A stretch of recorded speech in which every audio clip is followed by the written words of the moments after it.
আসসালামু আলাইকুম এভরিওয়ান। ঢাকা শহরের ভিতরে আপনাদের বাসার আশেপাশে যদি এই ধরনের মানুষ দেখে থাকেন, অবশ্যই অবশ্যই আমাদেরকে ছবি এবং লোকেশন দিয়ে সহায়তা করবেন। এই যে দেখেন এই মানুষটা কিরকম ছিল, এখন তার লুক কিরকম হয়েছে আপনারা দেখেন। আর আপনাদের কাছে একটাই অনুরোধ, আমাদের কাছে পর্যাপ্ত পরিমাণে টি শার্ট আছে, কিন্তু আমাদের কাছে ট্রাউজার প্যান্ট না থাকার কারণে আমরা বের হতে পারতেছি না, এই মানুষগুলোর জন্য কিছু করতে পারতেছি না।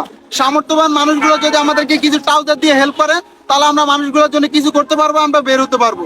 সবাই ভালো থাকবেন, সুস্থ থাকবেন। আজকের জন্য এখানে বিদায় নিচ্ছি। আসসালামু আলাইকুম।